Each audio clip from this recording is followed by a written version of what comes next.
Life in America in the South for African Americans after the abolition of slavery was improved, but was still a world filled with oppression and hardship.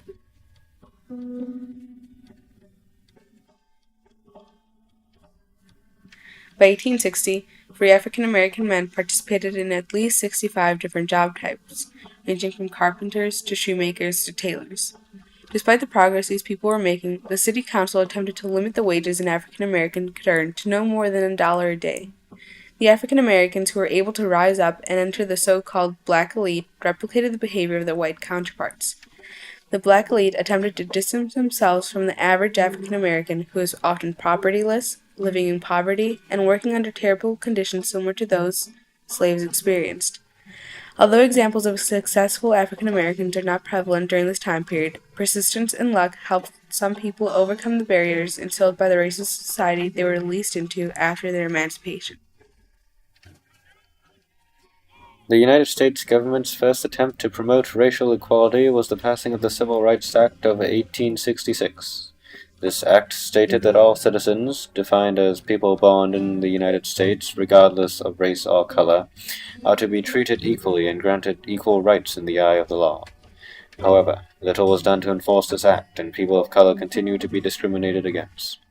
Seeing such, the government passed another Civil Rights Act in 1875, this time making compulsory the inclusion of people of color on juries, previously all white, and ensuring equal service to all peoples, regardless of race or color. But eventually, advancements towards equality in the 19th century came to a halt in 1877, when the Republican government capitulated to the Democratic Party in the South. In 1865, the economic shift from slavery led to the productivity of the South to drop dramatically.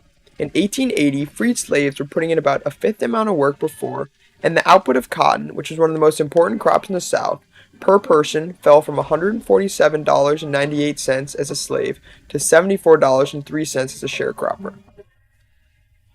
This was beneficial in terms of the well-being of African Americans, but the economy of the South took a hit.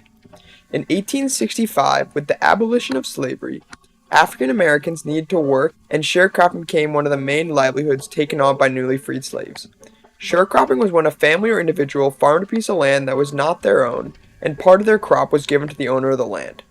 A common sharecropping farm owned by an African American was between 20 to 50 acres, which was a third of the size of the average farm operated by a white farmer. While African Americans strived to own their own land, racism blocked their path. In many cases, whites would not sell land to African Americans even if they could pay. Sharecropping was so oppressive and central to the Southern way of life that even in 1965, when Dr. King visited a plantation in Mississippi, he was shocked to find sharecroppers that had never seen U.S. currency. Though all African Americans faced myriad of obstacles post-emancipation, African American women faced very gender-specific struggles. Initially, many African American women saw independence as an opportunity to finally devote more time and effort toward their families. As white women were free to be homemakers, many African American women hoped for the same opportunities. However, in the South, many white citizens were unhappy with the lack of low-leveled workers available for hire, as so many freed women now chose to stay home. In response, policies in the South often held African American women accountable for female loaferism and forced them to enter into working contracts. The ones who re-entered the workforce stuck mainly to domestic jobs like cooking, washing, ironing, weaving, and feeding the livestock. Some masters even forced women still to work in the fields as needed.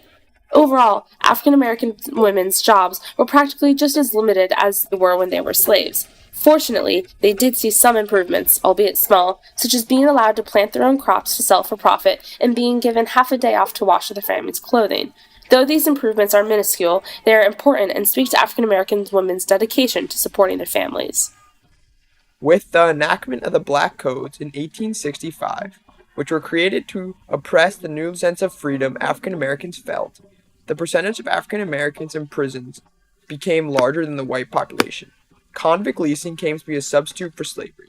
In 1878, Georgia leased out 1,239 prisoners, and all but 115 were African American. The most brutal form of prison labor enacted upon these men were chain gangs.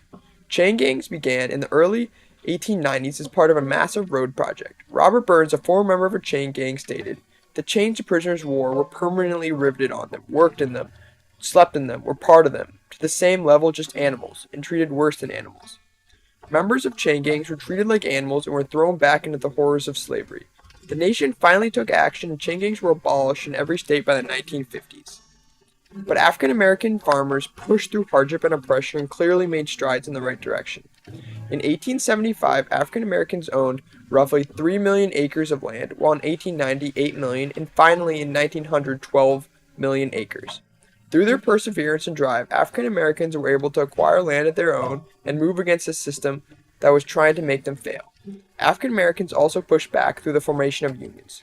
One example was the CFNACU, the Colored Farmers National Alliance and Cooperative Union, in 1891. Violence was employed by whites to counteract this forward movement of African Americans and keep them oppressed. The Freedmen's Bureau, which was founded by Congress in 1865, tried to help, but in reality failed. Lynching and violent alterations continued to cause terror, so people decided to move.